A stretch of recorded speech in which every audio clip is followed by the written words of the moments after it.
Hello, golf fanatics. It's Billy Ho here, and we're ready for the preview and research show for the PGA Championship.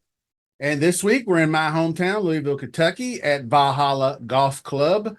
This venue is no stranger to holding major events, as going back as far as 1996, the PGA Championship was held. That year, Mark Brooks had his one shining moment, and disappointing my home state, as native son Kenny Perry was defeated in a playoff. Kenny Perry's from Elizabethtown, Kentucky, born in Elizabethtown, which is about 40 miles south of here. They both finished at 11 under, but back then it was a sudden death playoff, and Brooks was able to birdie the first hole to win the sudden death. Fast forward to the year 2000, the great Tiger Woods goes on to win the 3-hole playoff over Bob May. We're very fortunate to have Tiger on the trophy for that one and not Bob May. So he did prevail there. 2008 saw the Ryder Cup come to Louisville, which was a wild event, as Team USA consisting of a group of misfits, to say the least. I can still picture that Boo Weekley riding his driver like the Happy Gilmore pony ride there. And the Euro guys were just loving all that redneck stuff. So we also had Kenny Perry, J.B. Holmes, both Kentucky natives on that team. Anthony Kim was on that team. I know he's been in the news lately because he's joined the Live Tour after a long time off. He was actually ranked 10th in the world back then. That's kind of crazy to think back that far. But then the last time we were at Valhalla in the PGA Championship was 2014, where we were treated to a great show by the one Irishman, Rory McIlroy. I attended a couple of days there. I followed him around for a while on Friday. And, when people say the driver makes a different sound, they were talking about Rory McIlroy. That sound that came off of his driver, something I've never heard before in live action anyway. But he was able to hold off Phil Mickelson by just a stroke as it came down to the last few holes, where birdie on 17 for Rory just after Phil Mickelson bogeyed 16 to take that coveted two-shot cushion into 18, where he did end up winning by a single stroke.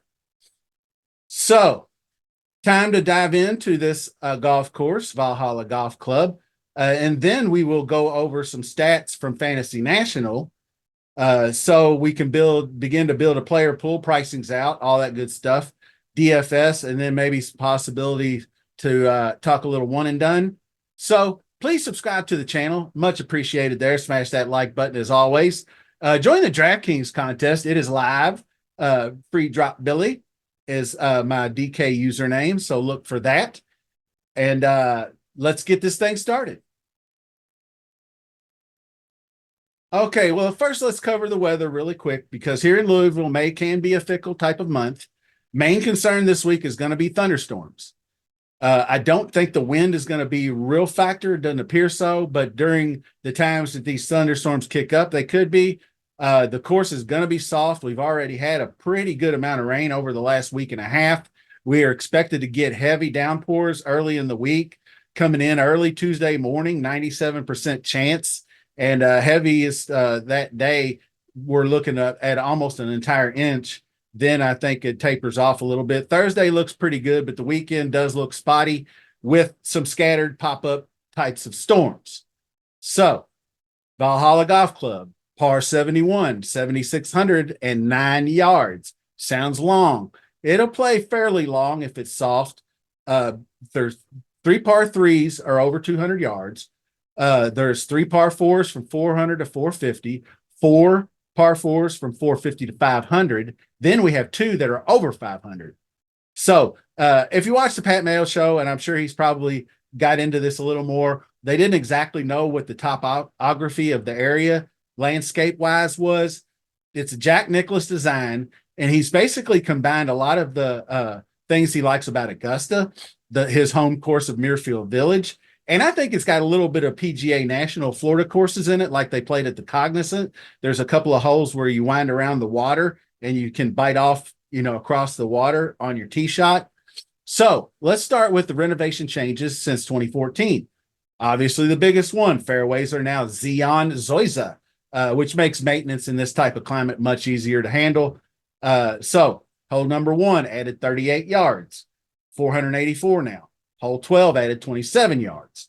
Hole 13 yardage remains the same, but they lowered the championship tee like 9 feet. So I don't know what difference that will make, but hole 14 added 37. Hole 18 added 28 yards. So 570 on that easy par 5. When you get into the front 9, it is pretty much a wide open, low-lying meadow. But don't be deceived. It's a 4-inch rough. I believe it's like a ryegrass mixture. It's not like thick Bermuda or nothing like that, but it's still 4-inch rough that surrounds the fairways and can be a problem if you're wayward with the driver. You will be seeing players club down, driving distances down a tick. Holes 1 through 10 have the best scoring opportunities.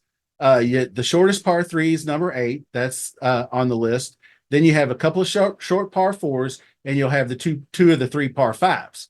So you need to make your bones on them first 10 holes. And then once you get the back 9, significant changes in elevation along with a dense tree line. The creek runs all the way through it. So there's water to be found off mostly to the right side, things of that nature. There's hills around the turn that provide natural beauty, nice spots for viewing the overall golf course if you plan on attending. Also, I suggest if you are, hang around holes 13 and 14. Hole 13 is built like similarly to Augustus 13, which is a par 5. This one's a mini version. It's a par 4, short par 4, 350 yards, but it still has that creek going across the front of it, and it's sort of an islandish green to hit into, and it's a very small green, and it's elevated above their heads. So it's going to be very curious.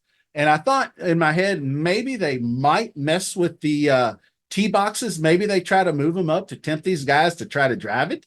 I don't know. 350 yards on a fly, that's a little bit too ambitious, I think. But with the soft Zoysia already limiting rollout, plus softer conditions, they might still be able to get driver down there pretty far and just have a little flop wedge into the green. So on top of the 13th green, there should be a pretty nice hospitality tent set up there. I went a few years ago to the senior PGA, and we had an all-inclusive with food and drinks and everything. It was awesome. So I'm sure they'll have that again. They've got tons of different deals. They've got all-inclusive stuff with you get wristbands for all the free food and everything. So that kind of good stuff. So anyway, as you can see from the flyover, the greens are small. They play small. They average about 5,400 square feet total, but a lot of these greens are postage stamp types. But they still should run fast. They're pure bent, but they won't be as firm. The finishing hole 18th, like I said, I think it's a little too easy, in my opinion. Par 5, reachable in 2. No noticeable obstacles around the green on your approach, but there is the water and creek and mess to the right. So you definitely don't want to have a big, massive slice off the tee or you're in big time trouble. So overall, like I said, there's about 7 or 8 scoreable holes to take advantage of. If you can maybe go 5 or 6 under on those holes and then avoid making huge mistakes, you should be fine. So now let's get into Fantasy National stats players and a little look at DraftKings contest and do a couple builds, and then we'll get you out of here. Okay, so the first model I built was pretty basic. I thought of what Jack Nicklaus wants in a golf course. He likes a complete tee to green game to challenge you in every aspect. He's a big believer in ball striking. So I did go strokes gained off the tee. I did go strokes gained approach, and then I went ball striking because I wanted extra emphasis on that part of the game. Then, of course, tee to green, around the green, opportunities gained, birdie or better, and putting. So pretty simple for the most part.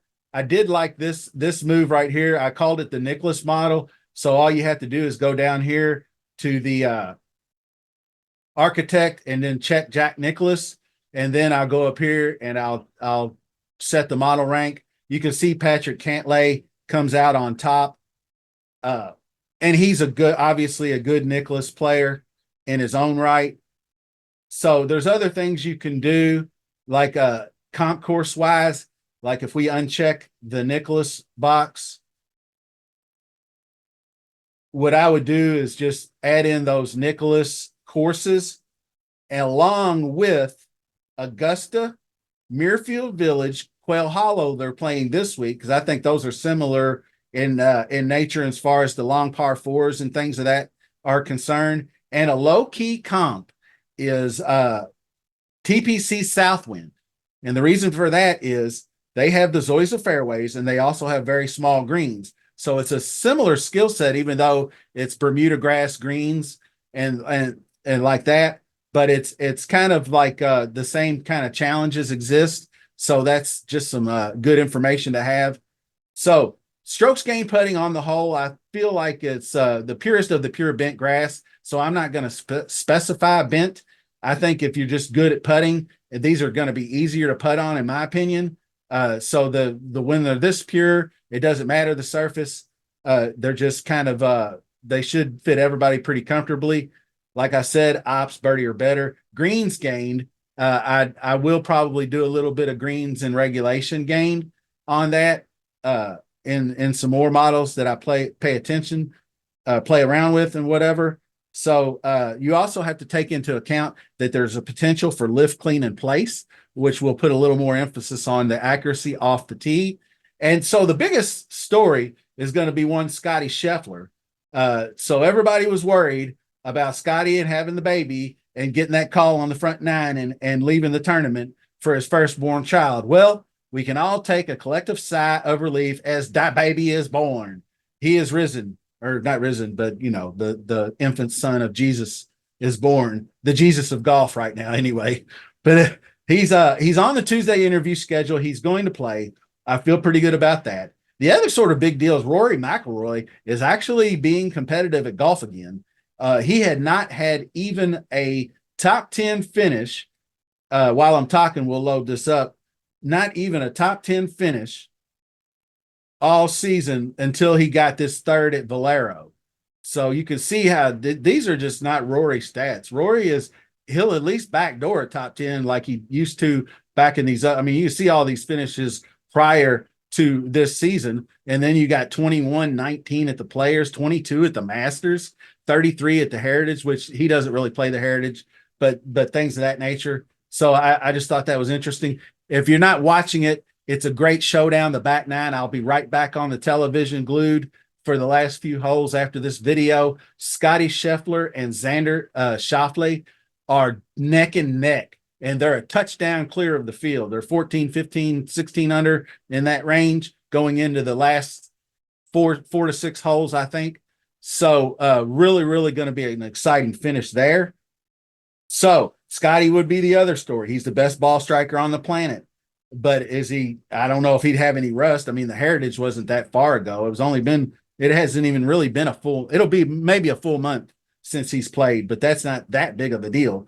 But I don't know if the whole distraction of having a baby will cause him any issues or not. But these are easier to put on greens, which is good for him because the only knock on him is the strokes gained putting here. You can see he's getting better and better. He's probably in the hundreds before the Masters. So, you can see that. It really sets things up for him to win 5 out of 6. Rory is going to be in the mix. Then you got your Xanders. Then you got your Rahms and Koepkas and Cam Smith, all the live guys to take into account, which are interesting. So, like I said, Patrick Cantlay did lead the Nicklaus model, but he drops like a rock when you take away the Nicklaus courses. But he has been good at Memorial. He's competed at Masters. He's playing pretty good now. He hasn't had the best week at Wells Fargo, but he seems to be in pretty good form. So you can see he ranks 69 nice in this model, but he's 48th in the mixed condition model. The mixed condition model, I just showed it to you real quick. It's really just kind of something I keep on hand. I don't really tweak it much at all. I just do different last 24, last 36, last 50, and last 12, just like so I can get some long-term and recent form stats. And then I'll middle it out with the 24 on my main model. And then I kind of compare the two to see who's showing up a lot in both, like Oberg. I always say Aberg, but Oberg is a question mark because he had to WD this week at Wells Fargo for a knee issue. So keep an eye on that. Then you have, like I said, Rahm, Cam Smith, Brooks Koepka, who should garner interest. I'd go right past Dustin Johnson, even though 8K looks pretty good for somebody who DJ used to be, but $300 million of live money has made him the president of the DGAF club. So I'm really not too digging him, although he could just show up and compete. You never really know with him. I would say he's going to be still decently low owned, even at the good price. Hideki Matsuyama is another interesting one. He WD'd after lock once again and had people's blood boiling, so they might not be over it, but he would be a good course fit here. He's won Memorial, and he fits good, tough golf courses, long par fours, and easier putting, the better for him. He can stick those irons in there and get things done. And this might be a good week to pounce on him because I think he, even if he does have any neck or back issues or whatever, he'll gut it out. He don't miss majors, so he'd have to be really, really banged up to not play. So he would maybe just err, giving himself an extra week of rest for everything on the WD. Maybe he just woke up Thursday morning and was like, man, my neck is awful stiff, and then just bounced on out. So, excuse me. So that's another one to consider. Bryson DeChambeau looked really good at the Masters. He looks like he's just not big beefy Bryson trying to whack it 9,000 yards. Everything looks a little bit better in his game. So he's in the mix. Shane Lowry is just I keep looking at his stats, but he's just such a chump. He was so disappointing this week. I don't know what was wrong with his game. Putting is usually as big. You can see 131. He's just awful on putting, but he's not really, but around the green, that's just not very good either. So the combination, his short game has just been really suffering. Tony Finau has just been like non-existent over the last, I don't know when the last time I remember Tony Finau playing in a golf tournament.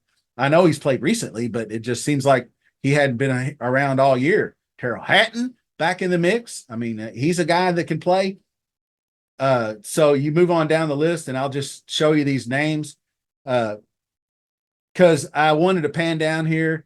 All these guys in here are interesting, but they're not guys that I can see like surprising anybody for the win.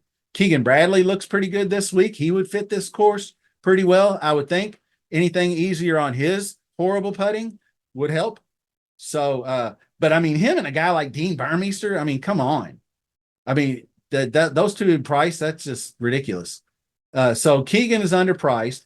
Chris Kirk's not too bad. I think he would be a good fit for this golf course because I think it does favor on some of the holes with the dog legs and whatnot, a little bit more of a right to left, like a draw. So you got Tiger at 68. I don't know. You just can't really trust him to play 4 rounds. I mean, maybe he makes the cut. FYI, the cut is top 70 in ties for the PGA Championship. Then you got a bunch of these just middling guys in here. Keith Mitchell is way too cheap for as good as he can be, but you can obviously see his 2 biggest issue. Then you get down here a little further. Denny McCarthy lost in a playoff at Memorial last year. He'd be a kind of an interesting guy if he got that hot fire putter rolling. Then you got some really, really nice names down here in the 6K. And then here's the bonus surprise. We got a 5K range. So I'm not sure how much I'll bite down here, but you do have some interesting names that I noticed going down through here. Hubbard, KH Lee, they're all guys that can play. But there was one guy down in here somewhere that I was thinking at 50, Charlie Hoffman at 5,400. And I think Adam Svensson, I don't know if that's his brother, Jesper Svensson. Huh, interesting. But Adam Svensson, he's not ranking great in this model, but he's a guy that's a good ball striker, but he hasn't been real good lately. So I don't know if you really want to screw around down here a whole hell of a lot. It's kind of tough. FYI, Steve Stricker, I thought, old man Stricker, he could just fairways and greens this thing to death, but he's WD'd. So I forget who got in. I want to say Smalley off the top of my head. But there's plenty of good guys in the 6 and 7K range, and you can build with the cheaper pricing. So we're going to finish things off with trying a couple of different builds over here. on Billy Ho's PGA championship. So we don't know about Oberg yet, but I mean, it starts and finishes up here. Do you want to go? Do you want to take the $1,200 discount and play Rory? And if he finds that magic again, I mean, it's almost worth it. But then you turn around and Scotty's winning every week, so you're like, well, hell, there goes that. But you never know. With Rory back in contention, he seems to get that fire under his belly again. So if we just started off with Scotty, you can see obviously it really kind of puts you in a bad way. So we'll just go all the way down here and jump. Oh shoot, Charlie Hoffman out. All right, undisclosed. Oh, that's a Byron Nelson. So I don't think he's going to miss this tournament. He finished fourth at Corrales recently. So as long as he's okay, he's a guy that you could plug in here.